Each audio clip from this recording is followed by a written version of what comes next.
family and friends don't understand you. You're different.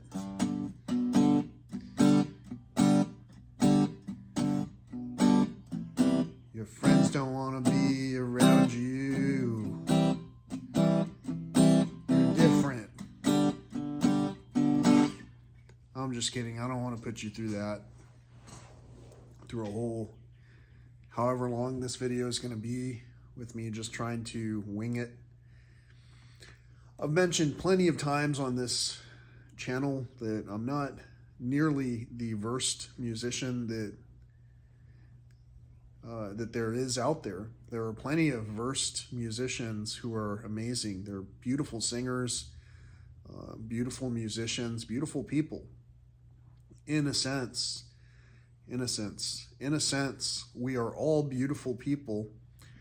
And a lot of people are trying to help us differentiate whether or not we are a chosen one or not. And so I wanted to put together a video that talks about signs to know that you're a chosen one. Now, before I get into all these signs, I want to tell you that I absolutely believe in a higher power, and that higher power has definitely created all of us. And so even though we can think of ourselves as creations of our mother and father, we essentially have even a higher creator than that, because without all of the luck and circumstance and adversity that have brought us to this very point in life, we really wouldn't be who we are today without that design, that higher purpose design. So these signs will probably resonate with you. Again, I don't want to sing them all to you. I just basically was kind of playing around. In one of my last videos where I had my guitar out, I talked about playing and how there's no real correct way to play. But I want to tell you 9 different signs that will help you to know that you are a chosen one. The first sign that will resonate with you if you're indeed a chosen one is that you will feel different. You know that you're different because your parents, your friends and family, they don't think about you the same way as they think about other people. Like, everyone else might be following the program, you know, going to the sports practice, participating in the events that everyone participates in, and they'll be doing it without any whole lot of thought that goes into those events. Like, for an example, the most recent experience that we went through right now was Mother's Day. Happy Mother's Day, Mother Earth, by the way. And prior to that, we went through Easter, and that's just the 2 that I can remember off the top of my head. But with most people, Easter is it's an association of getting together with family. And in no way, usually, is there any regard to the story that is interwoven into these practices of, you know, exchanging chocolates and searching for painted eggs and breaking cascarones on people's heads and, you know, spreading the confetti all over the place, which has been told to us is very detrimental to the environment. But either way, we're different because we analyze those things, we evaluate those things, we talk about those things, and we talk about those things in a way where it's like, it's not meant to bring people down or to dissuade people from doing those things. It's meant as a way to entice one another to talk about the very subject matter that we are here to talk about. And when we don't talk about those things, we'll feel kind of like we're off track. So we're different. Chosen ones are different, I should say. I shouldn't even include myself. I don't want to say that I'm different, but actually we are all different. So chosen ones, that might resonate with you. But I'm going to give you 9 reasons why we might be able to determine if we are actually a chosen person or not, chosen one or not.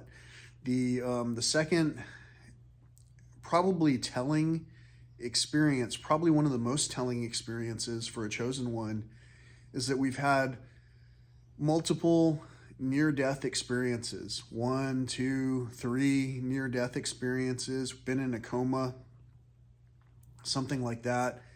I've had a lot of relatives who have been in comas, and I've actually been there for 2 of my relatives when they awoke. In fact, I was the one who was there awaking at least one of the 2 that I'm talking about right now.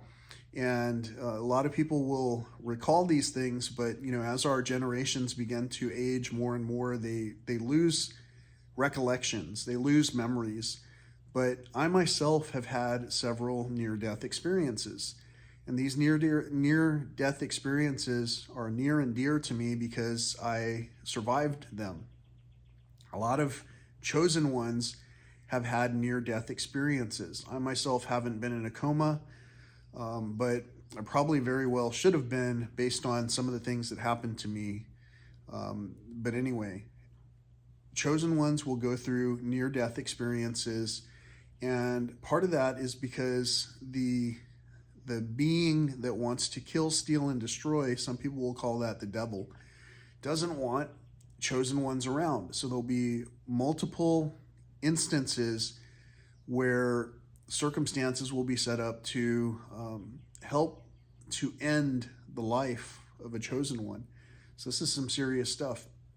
So if you've ever had a near-death experience that you can recount, that's one of those things that is a clear indicator that you might actually be a chosen one.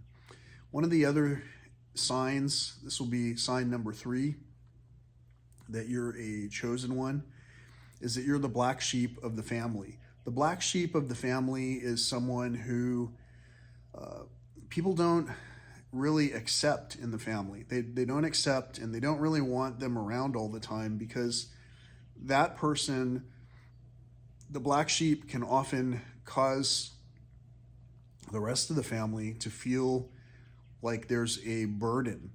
But that burden is because the black sheep of the family is often carrying that weight. Like I was mentioning earlier, for the recent holidays like Easter, just as an example, some people might continue to say Happy Easter and pass around an Easter basket with stuffed bunnies and chocolates and whatever the current circumstantial ritualized gifts are. In the past, it might have been rabbit's feet, might have been eating a certain type of meal that was basically a sacrifice. There's all these different things, but the black sheep of the family will carry the weight and say, wow, we need to give thanks for this meal that we just are about to consume. This meal gave its life for us in most cases. And beyond that, much of the harvest that many of us are receiving, we're not really grateful for it. We're not giving thanks for it. And so the chosen one will bring that to the attention of everyone at the table.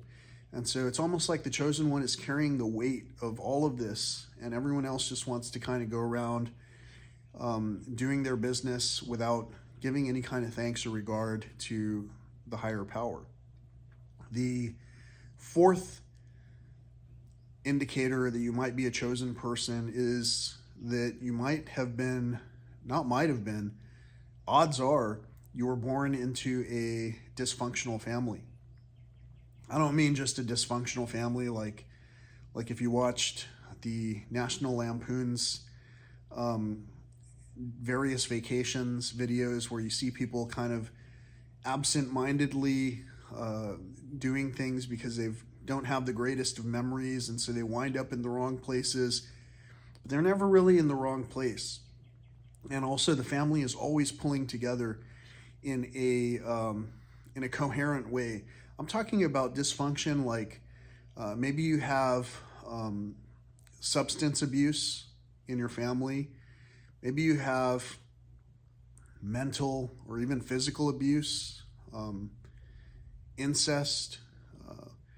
Maybe you have someone's into drugs or alcohol. Maybe you have black magic. Dysfunctional families where there are things going on. Any kind of extreme irregularities that are proficient when it comes to dysfunction. Just as an example, I'm going to name a person that many of the people watching this platform can possibly research or even relate to. But Tupac's family was a dysfunctional family, according to the information that was, presented to us.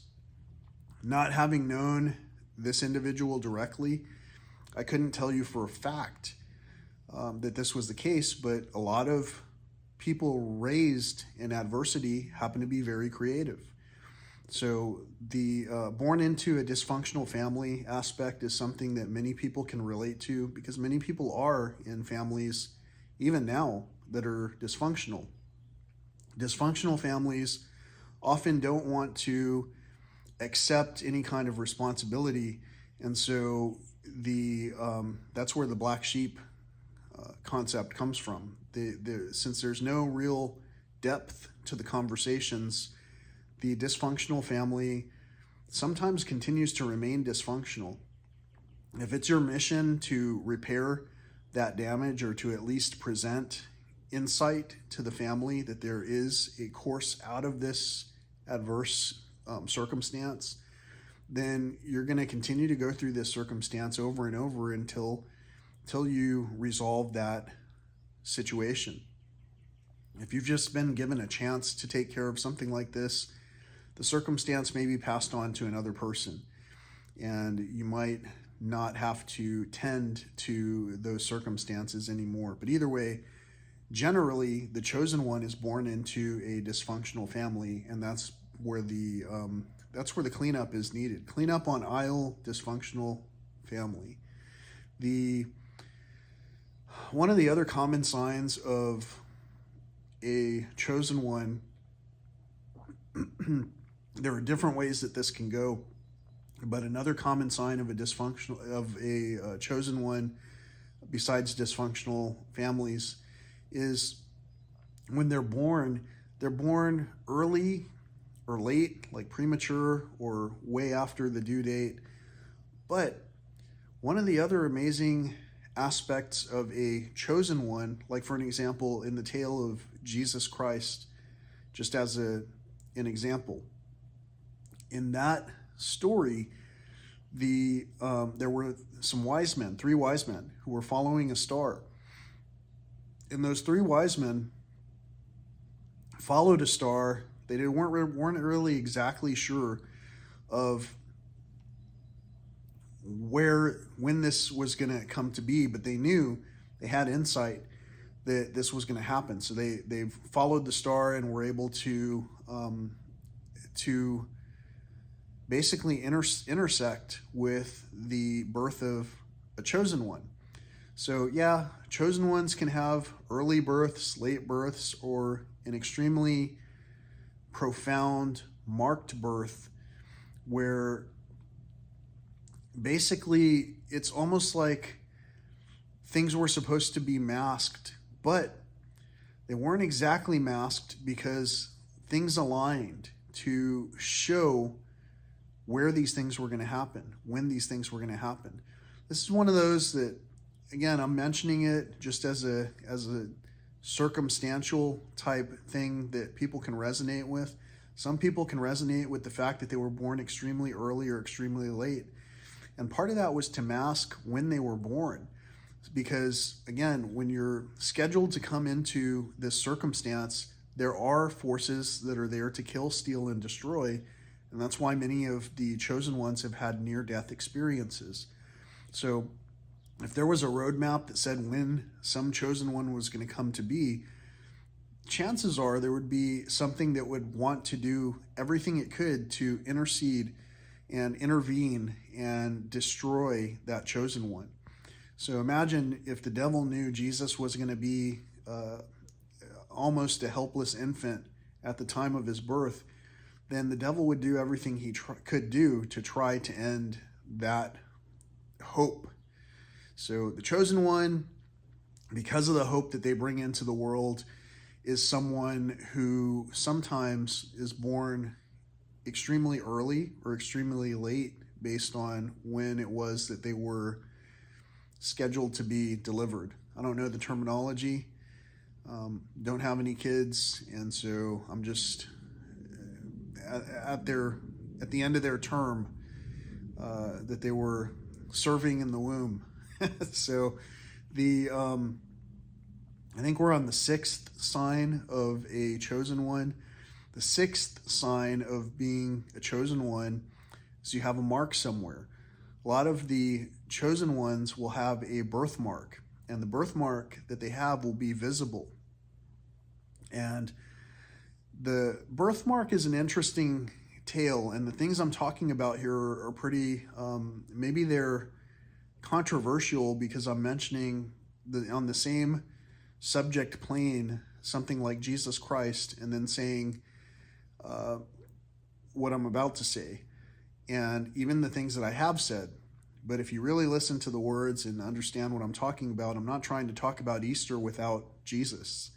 I'm trying to talk about the reason why the black sheep can tell you that a birthmark might possibly be an indicator of past life. And some people will say that that birthmark is an indicator that shows where a significant trauma happened. And other people will talk about it relating to the future, where a birthmark has more to do with symbolism as to what it is they're supposed to do. So like, let's say for an example, if I have a birthmark on my leg, maybe that birthmark is saying that I took on a severe trauma in the past, and that's where I was taken out of commission. Or maybe it's saying that my leg and my legs, just as a matter of circumstance, are the things that are supposed to carry me through on my mission. Maybe it's an inherent mission that I'm supposed to have tried to run a marathon at a certain point in time, which I did accomplish, by the way, except for I didn't run the entire thing. I did a run, walk, run effort, and I covered the distance. Not too long after that, I was met with some extreme health conditions that some people in my family are rather concerned with. And I myself am somewhat concerned with it, but I'm still remaining on point, following through every day, playing how I can to try and bring these insights to the people that I believe are listening to these things. So having a mark somewhere, a birthmark, is a good indicator that you might be a chosen one. Another indicator that you might be a chosen one is you might have a feeling that you don't belong. And this is a feeling of maybe having an old soul. Like maybe when you talk with people, maybe even as a child, you were able to talk with adults on a much deeper level because you had a much more powerful connection to conversation than just kind of reciting what other people recite. Have you ever known someone who just agrees with other people? Like if they're among their peers and they have someone that they themselves don't value themselves as highly as their peers, and if their peers are all saying one thing like, we're going to have the best Easter lunch ever, and deep down inside that youthful person thinks, well, that's great, but no one's ever said, give thanks to God or let's remember Jesus. But since no one in the upper echelons says anything, the younger person just kind of goes along with what the older people are doing. Have you ever had that circumstance where it's not quite like that, and you're among all of the elders and you say something profound, and all the elders begin to discuss things a little bit openly because they're talking with a child. If you as a child were able to talk with your elders in ways that helped open their mind, if you had this feeling that you didn't belong because some of what you said was met with a little bit of rebuttal from your elders, even though it was said in peace, those are things that can be signs that you are a chosen one. And just as an example, let's say as an adult now, you walk around and sometimes you're with your friends or your family, whoever it is that still cares to spend time with you. Let's say that you are able to recognize the trees or the clouds or the stars, and you have an immense fascination with these things, and you talk about them and you point them out, how beautiful the plants are, how amazing the wildlife around you is. Let's say that you do those things. Are you met with ridicule, or are you met with camaraderie? Those are the kind of things that you'll begin to recognize as you're talking with other chosen ones.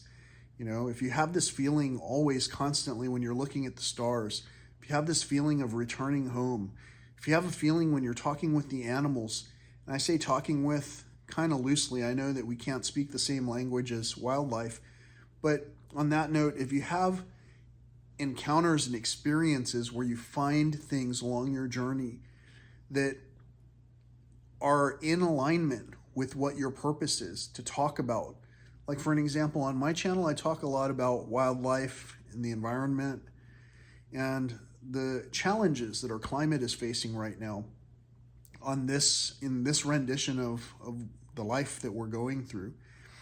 Many of my elders don't seem to resonate with what I'm talking about. However, that doesn't mean that not all of my elders resonate with these things. Some of my elders they understand exactly what I'm talking about, and they have the same deep concerns.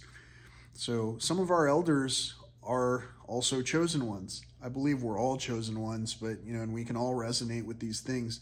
It just depends on what kind of level of prejudice we apply towards whoever it is that we're interacting with. Like for an example, I started out playing the guitar to make this video. That in itself limited some people from being able to hear any of the rest of whatever I had to say. The video's length itself might have basically factored out a whole lot of people who possibly should have wanted to listen to this type of insight, because we're talking about praise and gratitude and thanks and our return home. And that is going to happen for all of us, whether we understand what that return is going to lead to or not. Another sign that you might be an old soul is that you might be a chosen one, is that you do feel like an old soul. And I think I kind of related to that when I was talking about feeling like you don't belong and looking at the stars and the trees and being able to talk with our elders. But if you feel like an old soul, what that means is you don't feel like that child at the table, that child who cannot participate because you're kind of in awe or under the what's a good word for it? Under the guidance of just the teachers, the elders. If you feel like an old soul, you're able to communicate with your elders because the elders are just a different physical form of what you are. If you feel like an old soul, you feel like you can resonate with someone no matter what their age is. And I know that some of these signs that you might be a chosen one seem kind of repetitive, but the point is that as an old soul, as a chosen one, you're going to have profound insight because you think about things on a level that's not just related to the current physical plane of our existence. You think about things beyond that, and even from other people's perspectives. So even though you know what you say might somewhat antagonize someone who is easily triggered, you say those things freely because you're not trying to trigger those persons. You're trying to present someone with an option to free their own old soul and help them to remember where they came from and also where they might want to be going. A lot of non-chosen ones are just activated, triggered, egocentric type personas that can't escape the matrix. They can't escape the matrix because there's nothing that brings them true joy anymore. And you can't really be super joyful if you're an old soul who doesn't follow your mission. It's like a general without a mission. You want to do something, but if you're really not capable of doing it anymore, what is that old soul going to feel like? So if you feel like an old soul, it's because you're open and you're spiritually able to talk with other people. You're awake and you're not challenged by the minor inconvenience of someone getting angry when you talk about things like Easter not being directly related to chocolate and Easter bunnies. The 9th sign I believe that we're on, again, some of these signs are on par with each other, but the 9th sign that you might be an old soul, that you might be a chosen one, I should say, is that you have an unusual talent. And that talent is so different because anyone can do what you do. But when you do it, people pay attention. And those things that you do are on a different level than when other people do those same things. Like I was talking about earlier with playing music. You know, I can play some music, but there's not a whole lot of people that are going to pay attention to me in my current rendition of my actual physical being and the way that I put things. The way I talk itself is possibly off-putting enough that people wouldn't want to go so far as to hear me try to sing anything unless they actually wanted to see someone who was talking about joy and healing and health being wealth. And even though in this current shell, this current matrix that we're operating within, even though I know that none of what we're doing is permanent, and that I myself have been challenged with health hurdles, even though all of that's going on, the fact is that I'm continuing to use my talent of using my communication abilities and the channels and avenues that we have today to present to you an aspect that maybe we're all chosen ones. Maybe there are some people who are so angry that they resent people who are joyful and who continue to try despite all of the adversity. And maybe this does impact our collective health.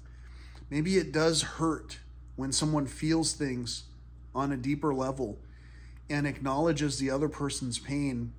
And maybe it hurts the person who's acknowledging the pain more than it does the person who would never acknowledge the other person as even being meaningful in their life. And maybe some people only nurture some other people because that gives them a sense of superiority. Maybe they'll only nurture, for an example, those who they think are worth nurturing while overlooking the things right in their own garden. What did Jesus say? You know, it's interesting to judge others while not being able to see the plank that's in our own eye, that's in our own eyes. That's basically how life is. We're either helping other people as much as we can so that maybe someone else can see the plank in our eye and help us to remove that, or we're just going about overlooking the people and situations around us where it's clear how we could help, but we don't help because we have a blockage in our own life that prevents us from seeing some of what we actually would see if we chose to do so. So for all the people looking for chosen signs out there, the signs are there. And maybe we all are chosen, but maybe some of us just, possibly many of us, just haven't chosen to follow through on our mission. And maybe we're just going through on entertainment value-based teachings from our fathers that might long since have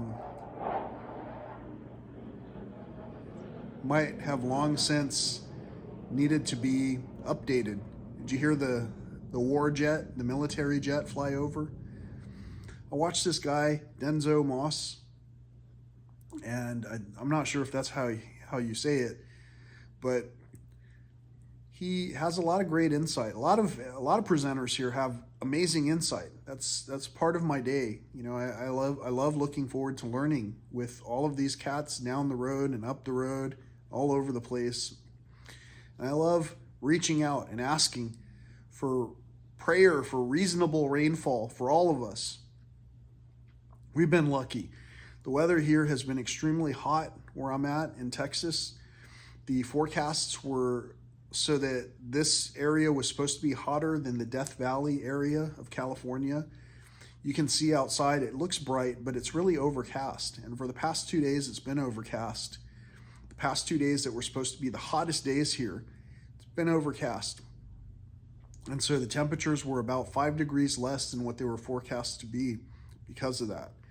So we got some extreme luck that happened while others are receiving some extremely devastating circumstances. And that's not good for any of us, because as other people are getting hurt, that hurts all of us who are able to have, with empathy, the ability to see these stories. Many of us are experiencing a lot of fatigue, mental, physical, emotional, from seeing all this bad news and from not feeling like we're able to participate to help. But a lot of us could very easily make a free video and upload it to a channel, to a platform like this for free. Even on all the other social media channels that we subscribe to. I have a relative who says that they don't have Facebook, but that they use Facebook. You know, they'll tell me 2 stories using their same mouth.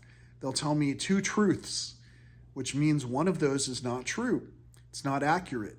It's not logical. It's illogic. And so I can't tell you whether or not these persons are actively lying to me or if they just don't remember. And in a lot of cases, I think that when we don't pay attention to what we're doing, when we don't pay for something, we hardly pay attention to it. And so if it's that easy to disregard a relative, I know that strangers can disregard one another just as easily, but for those who are compassionate, who are watching the news and seeing people getting swept away in floods, bodies being recovered, people falling off trails and getting, basically passing away, people falling off cliffs with their cat, when they're seeing things like that in the news, like I'm seeing on the headlines when I happen to look at the news, I experience different emotions. And those emotions are something that I take on in my health. And those are the things that I can hardly share with anybody if I can hardly share any of the time that we normally used to spend together in gratitude, sharing these stories. And ever since the grandparents of the lineage in my family have passed away, I feel like I've become one of the blackest sheep of the family, the darkest marks in my family. And I know that's not the case. I'm trying to be the brightest, most uplifting of the persons in my family, bringing us together to do the right thing. And for whatever reason, that makes me feel even more vilified. So if you're a chosen one, if you consider yourself a chosen one, chances are that just like me, you're feeling a little bit overwhelmed with some of the things that are going on. But I've got to tell you that as long as you can understand that someone came before us to set the record straight, then you can also recognize that this existence, as temporary as it is, all you have to do is think something similar to "this too shall pass." Accept the truth, and the truth probably will set you free. But you have to do it with gratitude and with the understanding that we can only help ourselves. And in so doing, while we're playing alongside everyone else in this gigantic electronic sandlot, perhaps we might help someone else to understand the same level of peace and comfort that we've understood by recognizing that, yeah, I might be a chosen one. So hope these signs of being a chosen one have helped you to experience some form of confirmation that you're looking for. If you're looking for more synchronicity, look at those videos for the guy that I referenced and see how many emergency vehicles, see how many large beeping, service trucks show up throughout his video, and pay attention to when the jets fly over in this video, and also when I'm in the middle of national parks sharing things that are just as similar. Listen to how many different disruptions tend to come along. The black sheep of the family isn't just the black sheep of the family, it's the black sheep of this world. We're not in a world that is made for our afterlife. We're currently in a world that's run by a different entity. And in this world, there's definitely a lot of killing, stealing, and destruction. And that's kind of the ruler of this world. So I hope that makes sense. I'm sure it does for the chosen ones. Until next time, peace, love, and all that old school stuff. Thanks for subscribing, by the way.